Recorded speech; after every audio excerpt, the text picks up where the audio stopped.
Zdaj jutri prva tekma, druga predkroga za konferenčno ligo. Kakšne so pričakovanja pred tekmo? Mislim, pričakovanja so povsem jasna. Želja nam je, da skozi ta dvoboj z Finci se uvrstimo v tretji krog. Nasprotnika smo analizirali. Nasprotnik je premagljiv, nekako lahko rečem v rangu ali pa za malenkost mogoče kvalitetnejši od Luksemburžanov, vendar igrišče bo pokazalo razmerje moči. Jaz verjamem v našo ekipo, da smo dobro pripravljeni, da bomo s tekme v tekmo rasli, da smo tudi to drugo tekmo odigrali že boljše, kot smo prvo. In verjamem, da so fantje kažejo vnemo, motiviranost, željo, da bo to tudi vidno na igrišču in da bomo bili tudi na igrišču kvalitetni in da bomo dosegli rezultat, ki si ga želimo. Tekma že v torek, kaj ste počeli v teh dneh zadnjih, oziroma po povratku domov iz gostovanja v Luksemburgu? Mislim, prilagodili smo se, glede na to, da so nam tekmo premaknili iz četrtka na torek, da smo dejansko pol bili brez prvenstvene tekme in smo na ta način lahko dobro ekipo po povratku iz Luksemburga osvežili, se dobro regenerirali in imeli tudi čas, da se pripravimo, tako da je nekako po ustaljenem programu potekal proces treninga, tako da verjamem, da smo dobro pripravljeni in da bomo to tudi na tekmi pokazali. Hvala. Ne nam pravite, da ste analizirali nasprotnika, to je etno tipičen ta severnjaški sploh fuzbol, ali so vsem bolj... Tipični misliš na dolge žoge? Čvrsta obramba, pa na visoke žoge. Ne, moram reči, da je ekipa, ki teži igri in že v samem iznosu od vratarja poskušajo s kratkimi pasovi in z igro priti nekako na nasprotno polovico.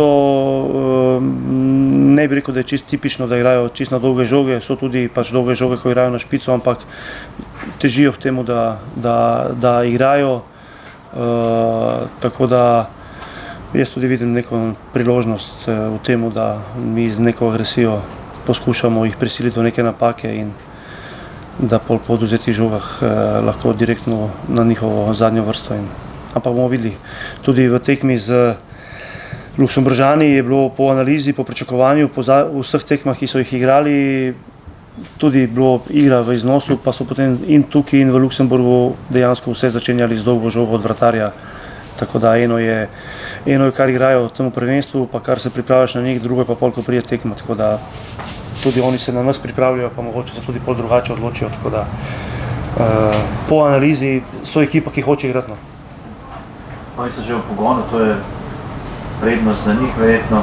Koliko ste vi recimo daleč od te optimalne forme, da se na komu začel verjetno manjkati tekme? Ja, sigurno, da je neka razlika. Oni so sicer zdaj v tem momentu z neko krajšo pauzico, ampak so v pogonu, pri njih prvenstvo traje, tako da v nekem tekmovalnem ritmu so že kar nekaj časa. Mi pa po nekakšnem planu, po željah pričakujem, da bomo nekje čez 2, 3, 4 tekme prišli v neko tisto optimalno formo, katero bomo poskušali čim dlje časa držati.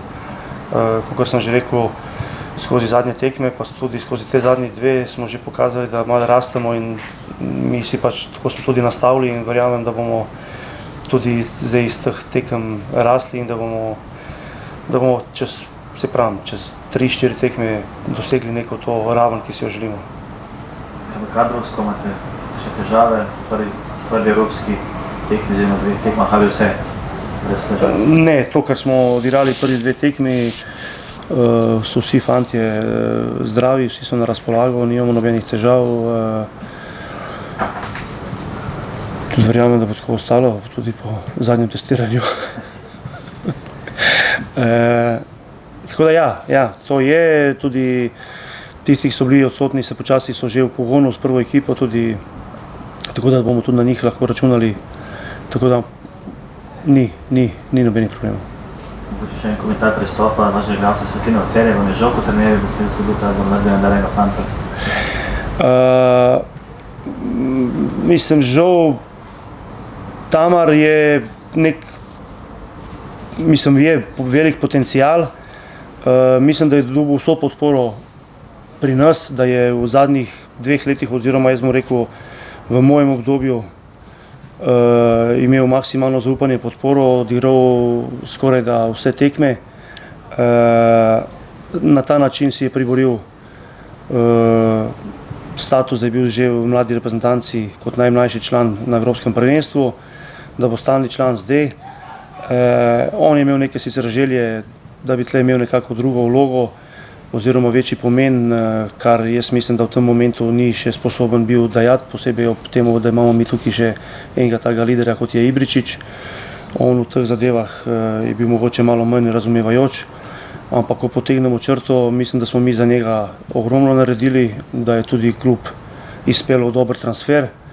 In jaz verjamem, da to, kar on kaže, ta potencial, da ga bo res tudi tam razvil in da bo naredil še korak 2 naprej tudi v Celju in da bo tam prestopil v tujino za dober transfer, ker bomo tudi mi veseli, zadovoljni, da smo prispevali temu.